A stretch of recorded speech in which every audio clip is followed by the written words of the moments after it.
Welcome to part 2 of the Amenten. Last time we looked at the origins. If you didn't watch part 1, I would go back and see that because that's going to give what it's about and what,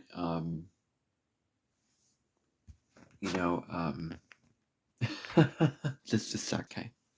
I had to do something real quick, but now I'm back.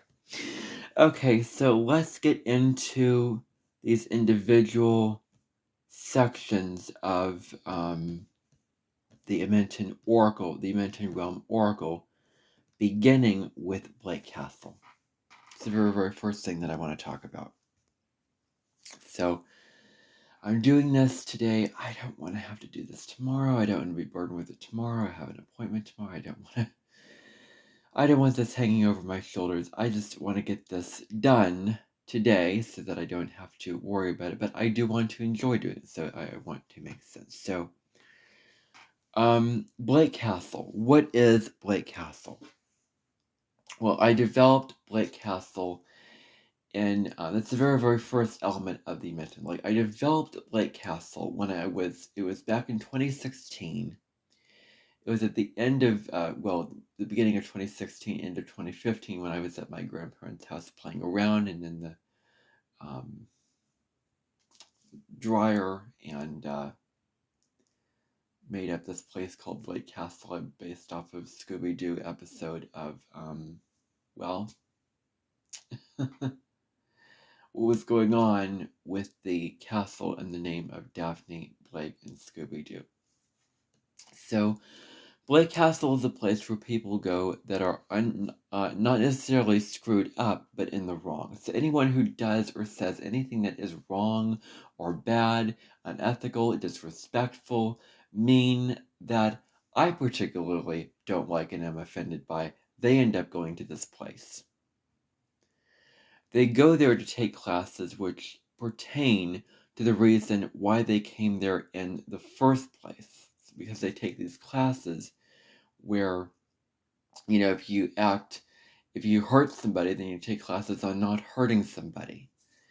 If you move too quickly, you take classes on slowing down. Like, it's these kind of things. Like, it's the opposite thing. Like, if you're so if the problem is this, then you're learning the opposite of that. You're learning the remedy of that problem. These classes highlight their issues and the problems that these people need to sort out in their life. So, that's what these things says. So in these classes, the people learn valuable lessons that can help improve their trajectory in their life as a continual stream of flowing in and out of consciousness. And let me just say that you have to go to Blake Castle. If you don't, then you'll be taken there by force. It is essential. You'll be picked up by a big machine and taken on a truck if they need to do that. Because it's very, very critical for them to learn their lessons to become a better person, that these things will stop at nothing to get them to be a better person. I mean, it does sound kind of cruel, but that's the way that it is. So, help their trajectory in their life as a continual stream of flowing ins and outs of consciousness, I say.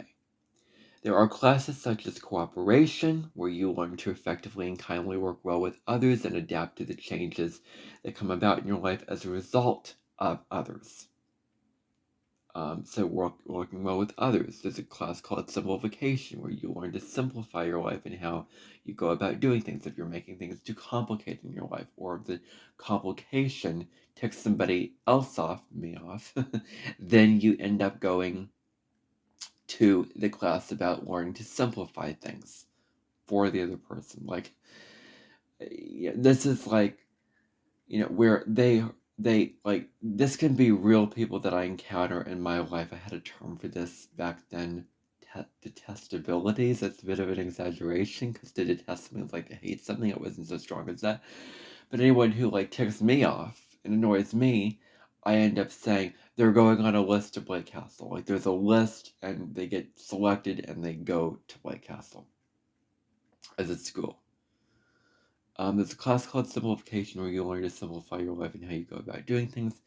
There are classes such as patience, anger management, relatability, etc. So all these classes that are life lesson-based classes, not trigonometry or not geometry or not history or not literature, but these life lesson classes, because these are like not, the fun kind of classes that you choose to engage in and learn for your own interest and your own enjoyment. They are classes which you need to take. Like, these are serious classes and these lessons that you need to learn whether you want to or not, whether you are willing to or not. They all serve different purposes, but they are all valid and have tremendous value. Now, the next thing that I want to talk about is do-undos. Is the next thing. And I mentioned on part 1 that the do-undos is where the Amenten basically gives the Amenten the money to keep going. So it says, wait a second, Mercury retrograde, that's not what it is. That's toodaloos. I'm getting that confused. Okay. Do-undos is very, very different than that. I'm going to read about it here. Based off of something that Marian Esposito said, and then I took it and then I came up with the concept. So, do-undos is a beautiful and majestic restaurant on the top of a hill. That's what it is. The restaurant was built in 1985, and it was originally owned by the Monte family, who then passed it on to the Farship family, who currently own it now. It houses events, movies, game shows, and private gatherings. So it basically houses all these events, that go on in this restaurant. It serves like many, many different kinds of foods, like a great variety of foods, as well as being like every standard restaurant with a food with a menu with waitresses, because it is a restaurant after all. It's based in reality. It has a room or several rooms with tables. So I would imagine that several rooms, like some restaurants have one room with a lot of tables, another room with a lot of tables that are kind of sectioned off. I imagine that this is what this has. It has a host podium that you see once when you first enter the restaurant. Like, host podium, what I mean by this is like you come to a restaurant and you see like, oh, there's a host here that's greeting you and giving you menus and all that stuff when you enter a restaurant. That's what I mean by this. I just didn't know the proper term for it. And my computer needs to be charged. So I'm going to plug it in right now. Hopefully it's charging, I think it is. So, okay, so you first enter the restaurant. It has waiters that serve the food, cooks, the kitchen, bathrooms. A lot of the Lebembes and Lopezes you're going to have to watch part 1 to understand what this means. I'm not going to keep saying watch part 1, watch this part, Watch them in order. That's all I'm going to say here. Watch the parts in order because they're going to build upon each other, I think. I'm not going to go back and review the last part, summarize. No, way too long, way too much energy. No. I'm not putting that much into these videos. I'm sorry. I have other things that I also want to do. So, a lot of the Lebembes and Lopezes go here to throw parties and celebrated the wonderful things going on at their Amentens. And this is where the phrase things going on come into play. Like, an Amenten is things going on. It is this event going on over here. It is that event going on over there. This person's, invited here, like, at an Amenten, things go on. It's just so simple and elementary. Amenten guests can be honored and welcomed here in an elegant and lavish way. Like, when there's often an Amenten guest that wants to be honored, a special dinner is thrown, often in the room with the TV and the movies or whatever, and there's a special celebration where this guest is honored at this restaurant. Movies and shows can play the memories of their experiences at the Amenten if they were there before. It's often a place where Amenten guests, which become Amenten people or individuals, go to see themselves and others as seeing them, and their experience is like a slideshow or video of their experiences being at the Amenten. And so, or also just their memories in life, like the highlights of their life, what they're famous for, what they're known for, why they were invited in the first place. So the restaurant looks absolutely beautiful on August 22nd. That is the day of, well, it is Giada de Laurentiis' birthday. And whenever I think of Giada de Laurentiis in that song, the very, very first thing that pops into my head is Numa Numa. If you've ever heard that song, Numa Numa. Do do do do do do do do do, that kind of thing. And the restaurant is atop a hill, and it looks really, really gorgeous on a late afternoon in the sunshine. That's the other thing that you need to know about Blake Castle. So late afternoon, people playing guitars and making a music video or whatever, summertime, like 3, 4 in the afternoon, it looks really, really beautiful with the sun where it is and everything like that. Okay. The next thing is Toodaloo's, which the message that I include in the Oracle is being of service. And being of, like it's a thing that, people contribute and serve this Toodaloo's. And so if you get the Oracle deck, you're going to find that I probably should be making this after I publish them, but the Oracle deck is going to talk about a lot about service and all those kind of things like that. I'm not going to get into that in this video. That's not very interesting. I don't want to get too deep into that. So, Toodaloo's used to originally be a drugstore where truck driving men would come and fill up their gambits of what they have to offer. So they would come and fill up their supplies with tools and everything like that, and that's what they would do. It originated in 1965 and turned into a Bed Bath & Beyond type store. This store has a great variety of objects and things to buy that are available for your consumption or your taking. It ranges from pots and pans to beds to kitchen tools, laundry detergent, forks and spoons, but also knives. The store has a poignant sharpness when it comes to the renegades that it has undergone in its existence. The store is a place where people come to do their work and be of service for their customers, as you would in a store. You go to a store and you work for your customers, like the work that I'm in now. I work at Walgreens, and you're customer service, and you help others find what they're looking for, and I'm going to be going there tomorrow. So anyway, much like any other store. The store also sponsors and provides money to the Amentens. This is very, very important. The store, through you as being part of the Amenten helping out, then you giving them your money. They can supply money and the money that they get from the things that they buy. You may be understanding that, but I'm really, really confused by that. Gray area, not going to go into it. Too confusing. As they need this for the bread and water at the end of the day. It sinks in the bottom to the bottom of the sea when it turns gray. Very, very interesting. Why include this? It moves with the wind when any changes must be made. Like it's a very adaptable store is what I mean here. It can change, it can bring in new objects, it can do all these things.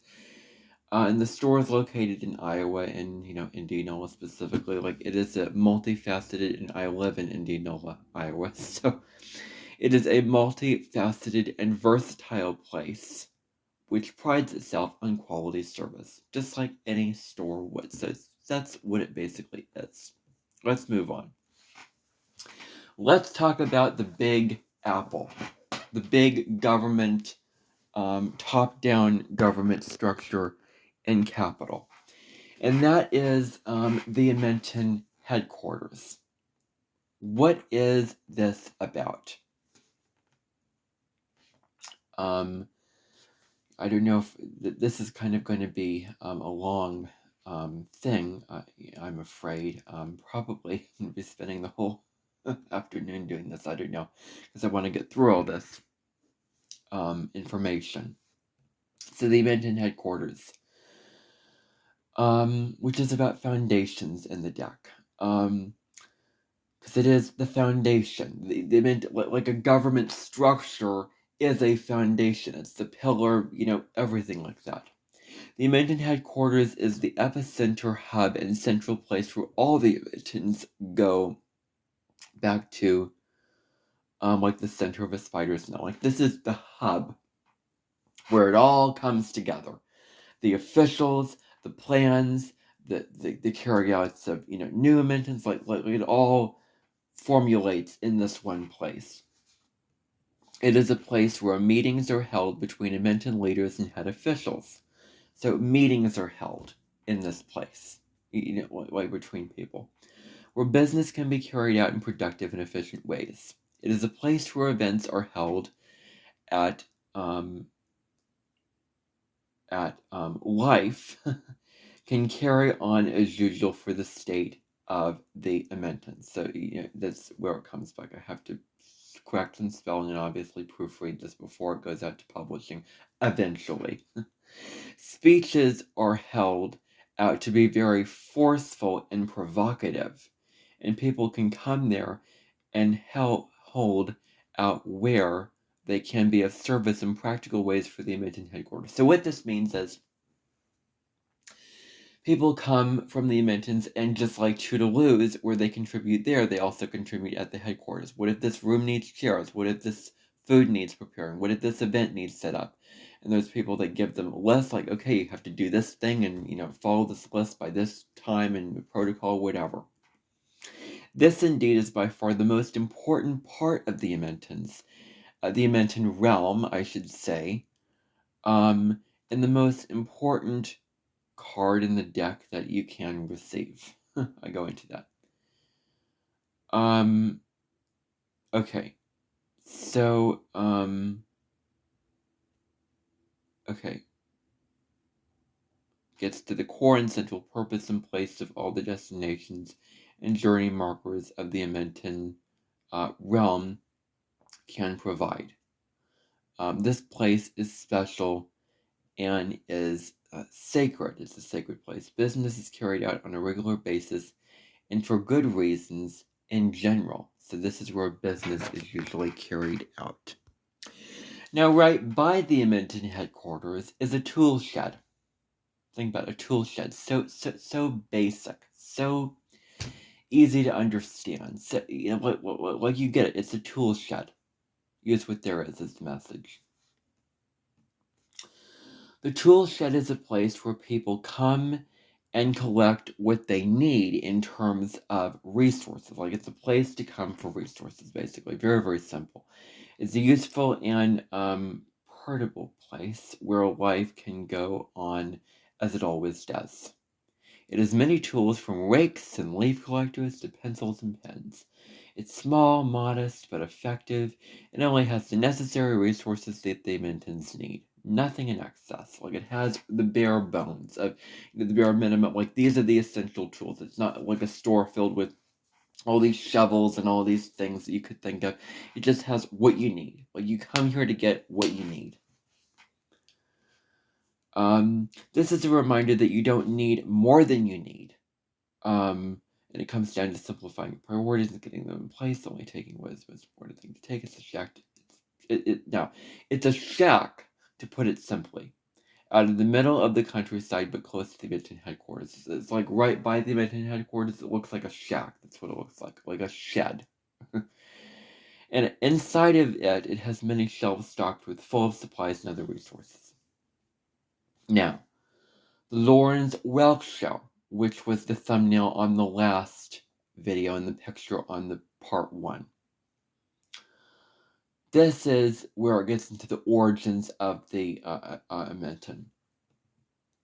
Now, Let's talk about the Lawrence Welk Show. This is a real thing. This is a real thing. The Lawrence Welk Show actually exists. Okay? So you can look it up. It's real. I kind of blend it into this, but it is real. The Lawrence Welk Show was and still is a very popular music show that was famous in the 1960s, especially. Shows went on and everything like that.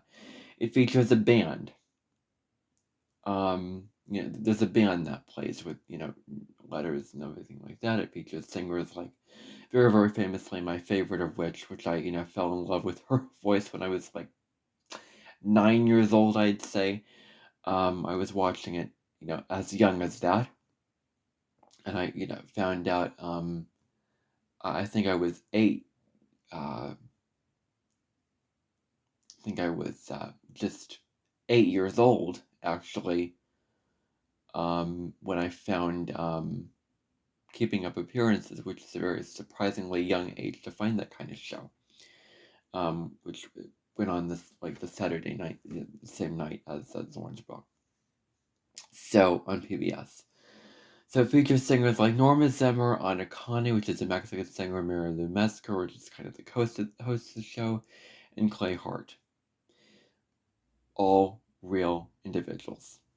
It features popular songs such as Till There Was You, Using All of It, and Get It Right. I think that those are made up. It is a very special place in the leader of the Amenten's heart, because this is where she found Paul Sunday. This is where she found her husband. This is where it all began, to say the very least. It is the place where Labimbi Grois, or Julia Esconroll, the person who started the whole Amenten realm, met her soulmate, whose name is Pyle Sunday. That's his nickname. Or played the trombone in the band of the show. So, who played the trombone? I'll correct that. Who played the trombone in the show? He was up at the band playing it. Now, Julia Esconroll was born in July of 1952, so that would mean that her south node is in Leo, and her sun is in Leo. So, really, really coming from that Leo stage of really being, very top, like sitting on a pedestal and being like, I am better than you. I'm, so used to the applause and attention, and kind of, egoic at the worst level, kind of, so sucked into emotions and drama. Like, that's the downside of the Leo South Node. And the Aquarius North Node is doing something for the good of humanity. It is, helping out, thinking of the collective, getting with the common people, which she did this with the Amenten using her creative gifts, but the Amenten is more for, like, very, very Aquarius. It's very, everyone is free to express themselves. Guests can come from anywhere. It's a very, very open-minded place. So she really, really reached to her North Node with starting this Amenten in a way, because it was, very, very Aquarius in nature, and attended a show performance of the Lawrence Welk Show in September of 1968. This means that she was only 16 years old when she first encountered Pyle and fell in love with him right then and there. Now, you may be asking yourself, why did she fall in love with someone that was very much older than her? Good question. Well, let's just say that it was a kid's special performance night, as children were playing in the band. This is the place where the Amentens originally got started, and where Julia Esconroll found her long-lasting partner. This is where it all kind of got started for her. From that moment, they fell in love, and later on in 1983, they got married in September of that year, and therefore, her Amenten and the Amentens in general began. So that is that.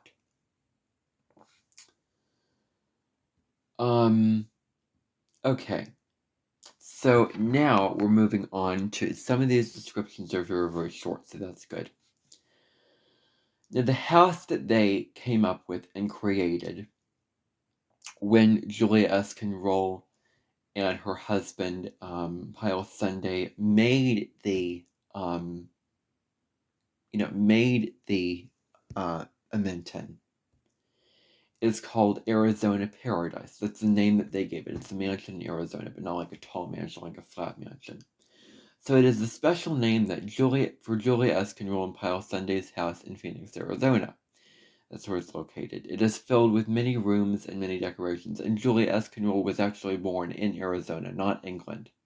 So it is filled with many rooms and many decorations. It appears as a conduit for something greater than just a nice house. It serves as a union of creation where anything and everything can be possible. This is the place where the Amenten began.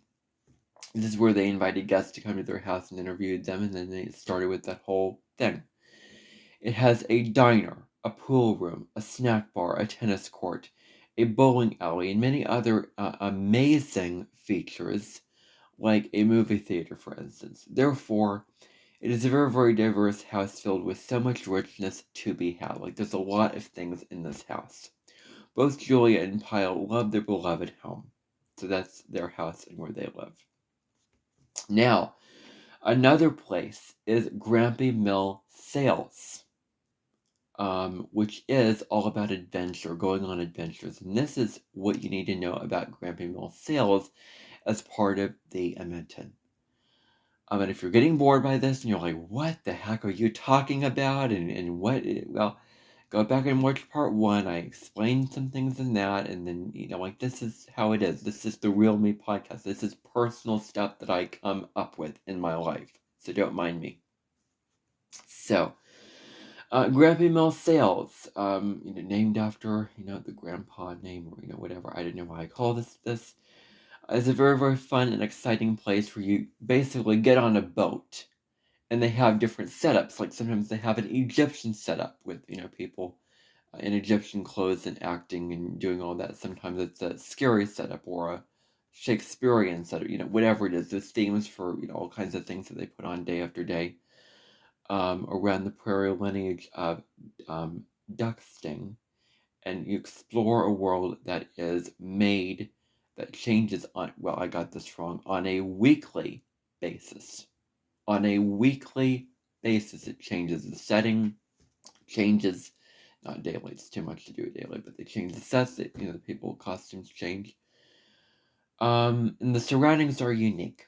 They could range from ancient Egypt to Halloween, or people dressing up to play roles when they act out the roles that they need to play. So, that's basically what it is. So they're putting on a show for the audience, and let me just tell you how beloved that is. Real people in modern day putting on old clothes of a different time period in history or something like that, putting on a show in a play or outdoors or in a movie. Wow, that is charming. Wow, that is attractive. Wow, that is beloved. Because they're trying to make it real. It's like you're experiencing it in real life, in the flesh, right now. Like it's just the 3-dimensional thing. Like that's why I find AI so beloved. Like it takes all these things like these real settings. AI takes these real settings. These real places, these real time periods, and you can see them and see them as real things. And it's like you're looking, real. It's very, very real. But this is 3-dimensional in real life kind of thing. Now, as you go around in your boat by Grampy Mill Sales, you sing songs. You sing songs in this place that go along with the thing or not. Sea shanties that go along with the place and the destination and the what it is about, and you kind of sing as you go. You kind of somebody starts and you kind of join in and learn how to sing the song as you go to keep you company. This is a place where you go on adventures and have a lot of good times at this place. Okay. Now, the 9th element that I want to talk about is the leader of it all. I want to hone in on the leader of all of the Amentens, which is Labimbi Gross. or Julia Esconroll as her name goes. Be a leader. That's the message of this. She was a leader. She was the one who started it all. She was the leader. So, Libimbi Grois is the queen of the Amentens. She is the queen. Well, not really. She's the founder. I put that in quotations, like the queen of the Amentens. Like she started it all, and not the ruler of the Amentens, but she was the one who started it all. She initiated the Amenten realm into being in the first place. She was the founder and creator of it. She met Pyle Sunday, her husband. She settled into a house in Arizona that let her Amenten and sponsored many other Amentens. She also has a cooking show that she has very, very popular, which is a joke and cooking show. It combines, I think, French, Ecuadorian, Indian, and Italian cuisine into one. Gross, in which she prepares Jokin cuisine. Yes, it says, yeah. And you could also throw in Spanish, too. It's also Spanish cuisine. Now, she also has a club that I think I'm going to get into later on when we look at this in particular, because a lot of things will overlap in these things. Like, a lot of things will, overlap. We'll talk about this a little bit, and I'll get more specific on that. Like, that's how it'll be. Because this is basically the descriptions of the cards is what I'm reading to you that I came up with last year in 2025. I wrote this deck at /2024 fall. I wrote this way back in 2024. Like the fall of 2024, I was busy working on this. So, that's how long this has been sitting in my documents. So, she has a club called the Pageantry Atheist. That's what the name is. And it's not just pageants. It can also be, they're wearing, I'll explain. So, women who sail on ships, particularly, or in shows, or in, fashion runways, or in any kind of show at all, perform dances and walk down the fashion runway, presenting themselves. Libimbi Grois has had many feminine individuals at her Amenten like fairies. Now, a lot of the people that I pretended as playing Julia Esconroll, you're thinking, is this a person? No, I played this character. This is all made up in my mind. I played Julia Esconroll. I had a voice. I had all that kind of thing. So a lot of the characters that I invited to my Amenten when I was little were female. And some of them were fairies. Like, I was really drawn and I was really attracted to fairies. Like, I found them so magical and so beloved. Like, that's how I found them to be, is, in that kind of way. Fairies was one example. It's really, really drawn to that. Women from movies and TV shows such as Thomas and the Magic Railroad, such as, I think Lily is her name. I invited her to, she was a character in that movie. I invited her there. So soon when I talk about other people in this, I am talking about myself and the characters I played. Just made up individuals. So, like, I played them, but they're also other individuals besides myself. So it's both and here. Snow White and Pocahontas were other movies, just to name a few. There's also so much to be said about this incredibly important VIP of a person. Like, the people that were invited to an Amenten were VIPs. Like, they were taken seriously. They were very, very important. They were treated as a VIP. You honored them. You put your full attention. You put a lot of focus on them. They were the center spotlight. They were the ones that needed to be honored. And they were the ones that you honored in, whatever way you were planning to honor. I'm going to get into a couple of those ways of honoring them later. So I'm not going to try to get too ahead of myself here, because I explained it all in this deck. And now I want to talk about Julia Esconroll's husband a little bit, which is Pyle Sunday, which is about, the message is about companionship, as he is a companion to his wife. So this is about a very relational message here. So The husband of Julie Eskenroll. His nickname is Pile Sunday, or Labimbi Grois, or Labimbi short LB. I forgot to mention that there's initials for these names, these titles. Like Labimbi is LB, Lopez is LP. And just like, Mr. is not the word Mr., but MR kind of thing. So, okay. So he stirs her up in a melting pot of joy and contentment to her last degree.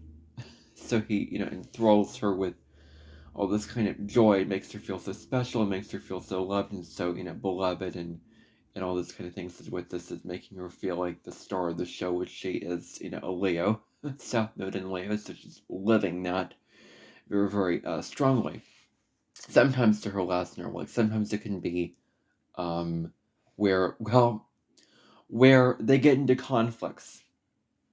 They get into a lot of conflicts because she is very stubborn and fixed in her ways. Like she, when she has a way, when she has something that she wants to do, she, like a Leo, is very fixed, very willful. She'll go full into that, and it will kind of step over her husband. It will kind of bulldoze over him, and they will run into conflicts because he, kind of like Hyacinth and Richard, you can think of it. The relationship is kind of similar to Hyacinth and Richard in Keeping Up Appearances. I think I based it off of that. Where Hyacinth is, the Leo's son, and then Richard is more like, I would describe him as more of a Taurus. With, Libra in there, obviously, maybe some Pisces, like a lot of passive energy is not very, Richard in the show is not very assertive at all. He just is a doormat. A doormat for Hyacinth to walk all over him. So sometimes to her last nerve, where they bother each other and there's conflict. Now he has learned that he can put his trust in her. He has learned to put his trust in her when it comes to her plans, however, and cooperate with her. Well, even though there's conflicts, they do get along. They do manage to work together.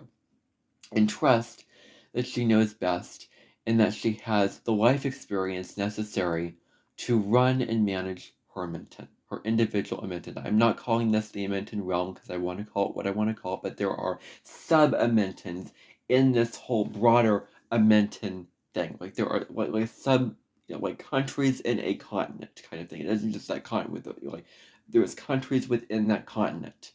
It's kind of the same thing. So so she knows very, very much about it. She started it, so of course she has to know how to do it. And I want to talk. This is wrong. I got it wrong. I wrote this and I didn't go back and change it, so I'm gonna skip. This whole thing because I already discussed that. Okay. Now I'm gonna have to go in and change that. Let's see. She's learning. Okay. So I'm gonna hint at this a little bit later. I'm gonna introduce all these new terms you never heard before in these parts of these videos. Now Pyle acts as a grand supporter to her Annette Pines. You're thinking, what in the heck is an Annette Pine? Well, I may explain that in a later part, but I think my definition for it is a goal. It's basically an ambition that you have, an aspiration that you have. Like we all have Annette Pines. Like we all have aspirations. Like we want to become this, or we want to do this video, or we want to write this book, or we want to paint this painting, or we want to compose this song. Like that's an Annette Pine. That's what it basically is. Or plans or goals. Okay, so she may lean on him too much. Or not enough. So, like too much or not enough. But Pyle is always there to lend a helping hand to support her on her journey of running her Amenten. He's always there to help her and, do all of that, managing the other Amentens in the Amenten realm. So Pyle Sunday, What is his profession? What does he do? Is he just playing the role of the husband and completely, subservient to her, whatever? No, he's not. He doesn't say it. He's more assertive than Richard, but there is times where he kind of has her walk all over him. But he works as a painter. He works with his light and artistic talent in his own way through his own imaginative, creative, and vivid painting. So that's what he does. Okay, now another Libembe is Libembe Bellbook.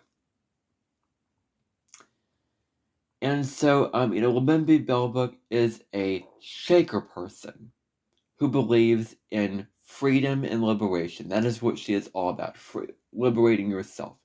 However, she also believes in commitment. She believes in committing to your goals, sticking to your goals. She's very, very, in her nature, very much a sticker to it. Believes you have a plan to commit to it. Like very Capricornian, very earthbound punctuality, being on time, and getting things done the right way, like the conventional way. Like this is the right logical way to do things. She prides herself on service and quality work. She founded the De La Huge in society, and she was responsible for prestigious organizations such as the Grand Keys and the Good Omen Foundation. She loves the physical arts. This is where it gets important. This is what I can talk about. She is all I believe that what I say here is that she goes to a dance studio, basically. She teaches the art of dance. So she loves the physical arts of the body and many unique we'll use another colloquialism here. I'll go back and refine that. And hobbies. But also subjects. She has a dancing academy. The dancing academy is called Masters of Dance, which is actually a name of a dance competition, dance mom site based off of that. Academy of Dance School. Masters of Dance, Academy of Dance School. Her dancers do the dance Swan Lake, like they put on like Swan Lake where they're pretending to be swans or whatever. I'm not going to go into that.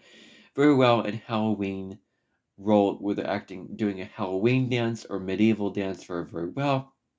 They create their own dances that are homemade from them and to their advantage. Like she creates her own dances. She creates her own choreography and music. These aren't dances based off of other, dance studios. And maybe she's very progressive. Like she's very, very Capricorn. Like she's Capricorn, but she's Saturn. She's Aquarius, but she's Capricorn. She believes in sticking to the old way of doing things, the way that you do things, the right way of doing things. Yet she also believes in progressive qualities and being free to be yourself. So she allows them, if I'm getting this right from what I wrote down, she allows them to, create their own dances. Like, I don't think, Abby Lynn Miller, who's really infamous with dancing, does that. And they perfect their techniques like no other. So technique and dancing, very, very important, and that's what they really focus on. Like the legs, the feet, all of that. So they perform many dances for many different artists and dance to songs of various singers, much like a dancer does. However, the dancers at the academy are taught to move with grace and flexibility as the trademark of the academy. So they're taught to not just be their technique, but flow with their dances. A lot of the dances, even the fast ones, involve flowing, like an effortless, beautiful, buttery kind of flow to your movements. Like that's what she really stresses. Now, Libembe Belbic was born in England, but she has a very, very interesting accent. Like her accent is kind of, mixed because she moved to the US when she was only 3 years old. So it is fair to say that she has lived in America for most of her life. That way, she has picked up the accent. Obviously, when you're in a country, for long enough, like there's this one lady who when she goes to America, she talks an American accent completely. When she goes to England, she just switches over to the English accent, British accent completely. Like, she has adjusted very, very well, and it's natural to be in a country for a long time and pick up that accent. So she has adjusted and accustomed very, very well to American traditions and customs. Okay. Now, she has a house in Kansas City. Well, is this correct? Well, it may not be correct. I may regret putting this in there. I didn't want to change it. I didn't want to go in there and do that. Okay, so, this may not be right. But this is the way that I wrote it and the way that I put it, so, here it goes. Here it, goes. Okay. So, Bimby Bellbook's house in Kansas City.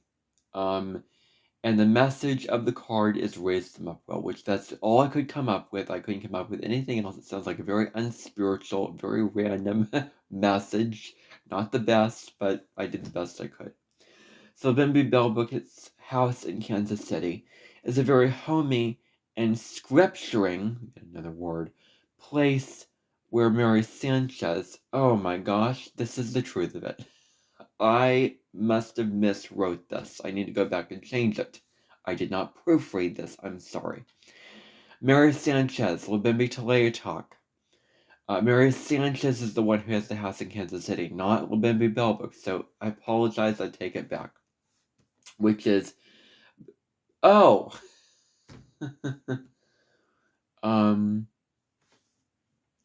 okay.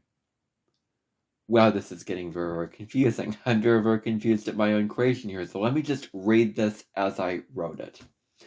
Libby Bellbook's house in Kansas City is a very homey and scripturing place for Mary Sanchez, which is Libby Bellbook's main name, raised her daughter Alicia Sanchez. Now, I based Alicia Sanchez off of a real person who was in Food Network Star. Like, she was in Food Network Star, if you've ever seen that show. She was in season 7. And on the show, it's where these, people come and, compete for a show in Food Network, and they go through all these challenges where they are in front of cameras, in front of audiences.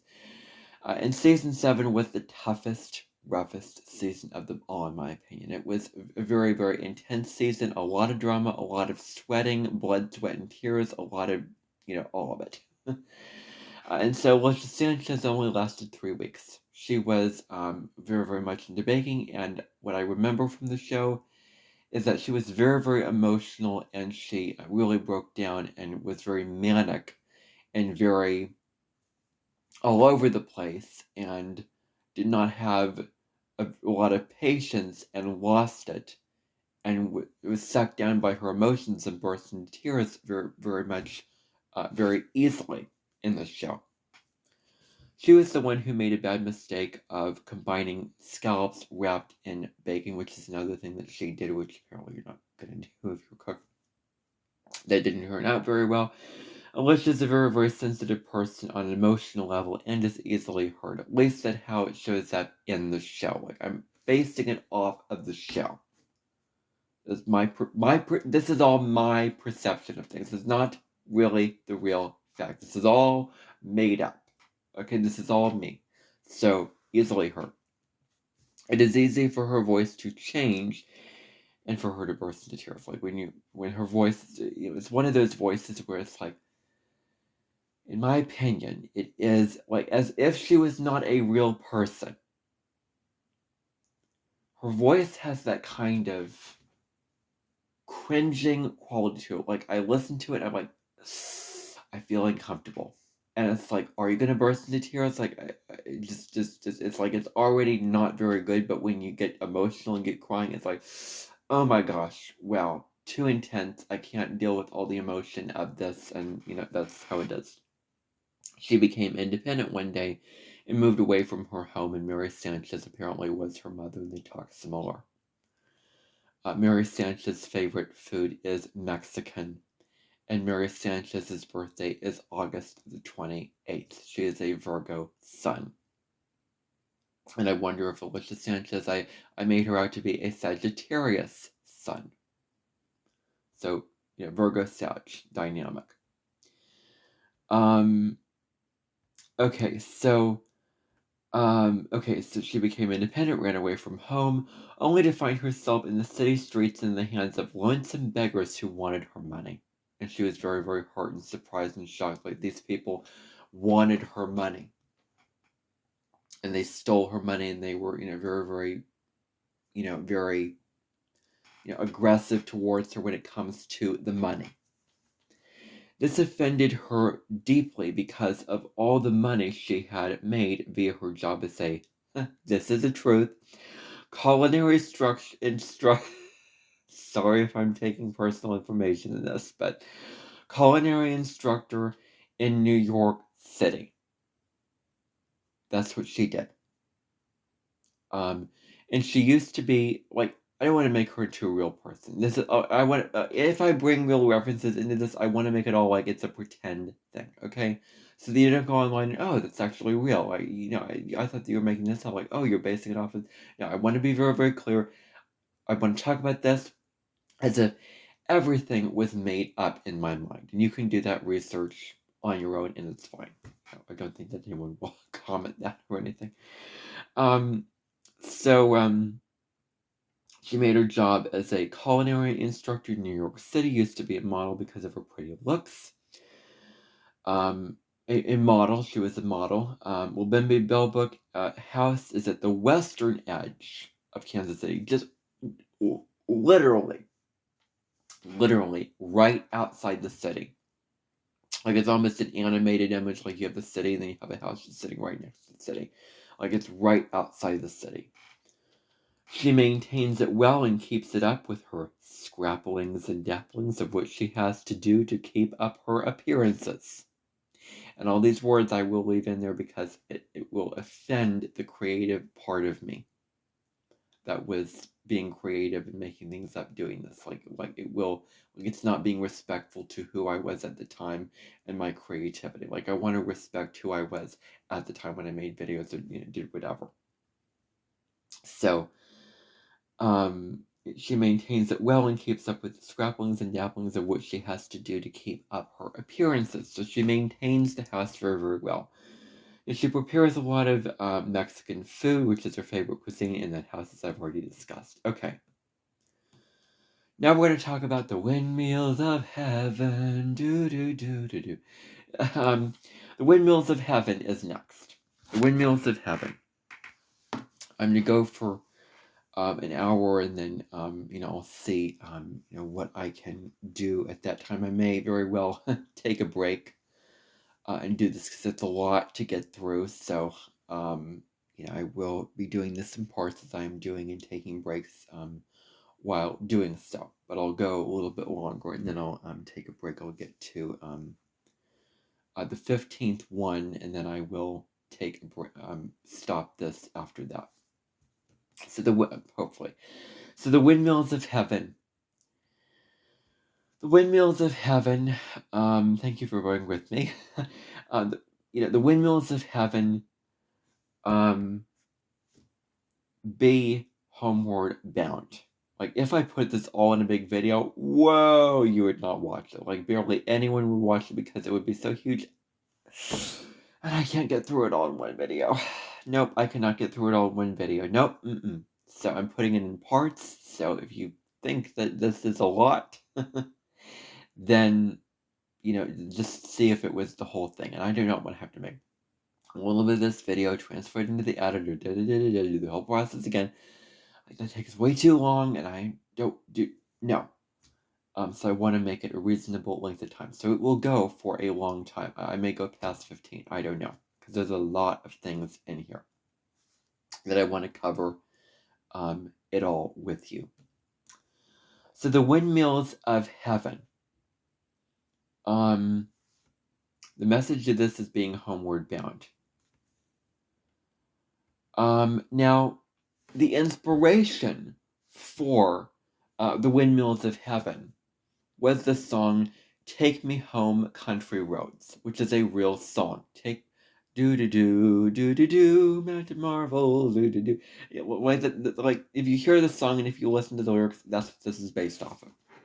Anyway, it looks at the specific location of the windmills that Lubimbi Talk looks at when she comes to her home in the Midwest on a farm with getting all these things wrong. I apologize. Okay, just pretend I'm talking about who I'm talking about. So, Lubimbi Talk to when it comes to her home in the Midwest on a farm with windmills in the fields.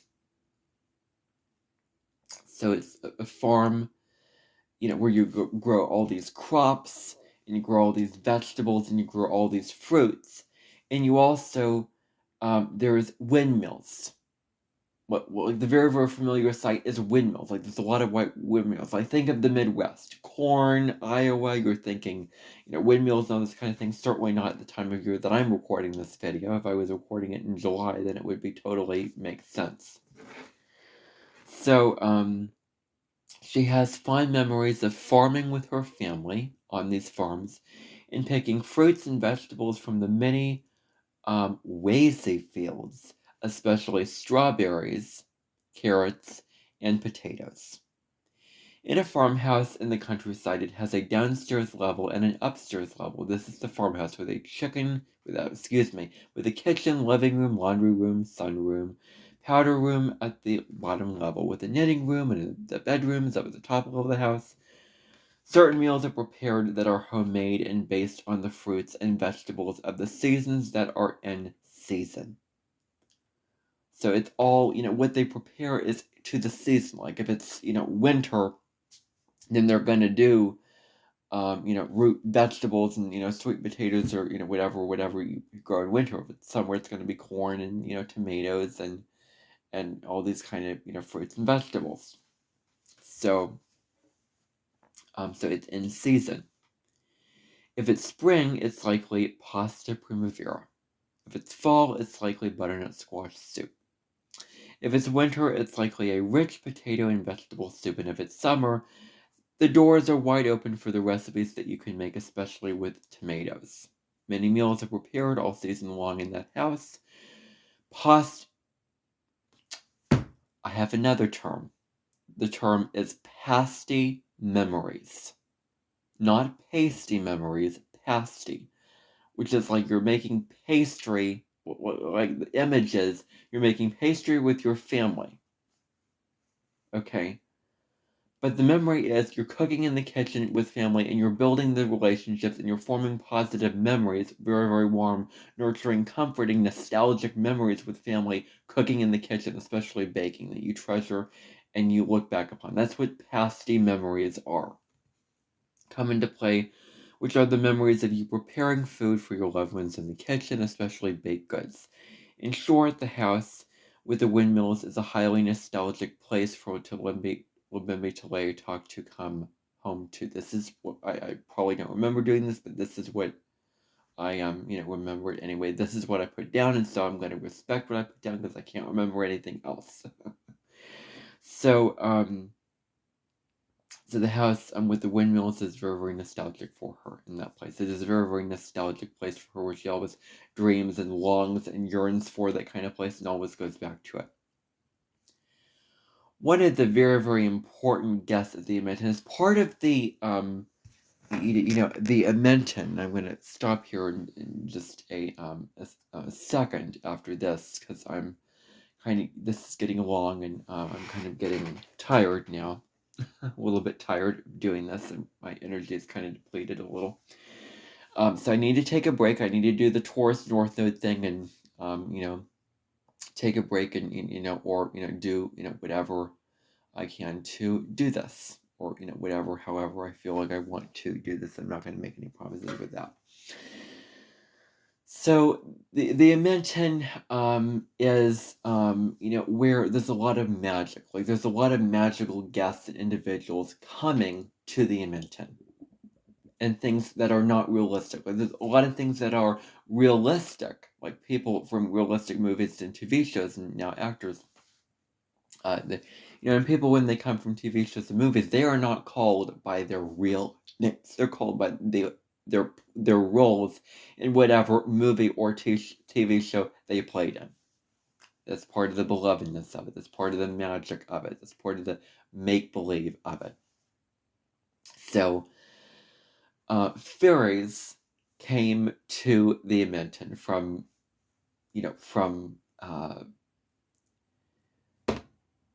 Tinkerbell, fairy tale true story. So the fairies come from movies. First of which, the beloved classic Tinkerbell and Peter Pan movies. The story of Pixie Hollow, alcoves of mystery, became important to consider where the fairies come from to understand their existence and purpose. So it's very, very important to understand a little bit about fairies right here and now. So these fairies can fly, and they each have their own individual talent. Like if you've ever seen Tinkerbell, there's Pixie Hollow, all these fairies, and they each have their own talent. Like some are garden fairies, like they're good at plants and all those things. Some are light fairies, they're good at like water fairies, animal fairies.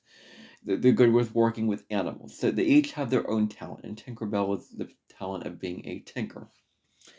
This could be cloth and weave making, but in a more broad sense, the talents include the fact that some fairies are or have certain titles. Okay, so I covered that. So garden fairy involves working with the flowers and the forests of nature to produce sweet results. It might be something like the flies and bees to move and go certain places. It's tilling the soil and making sure that the flowers get enough sunlight and water. A water fairy, in another case, controls the flows and ebbs of tides. They create dewdrops and bubbles and feed the fish what they need to be fed. Make sure that the water and wind are aligned in a second way, because it's all scientific to how those things combine and form the outcomes that are what they are. In the end, after all. An animal fairy works with animals, perhaps helps take bears out of hibernation in the spring, training the birds to fly. Birds learn to fly from their mothers. Like that's how they learn to fly. But apparently, the fairies teach them that.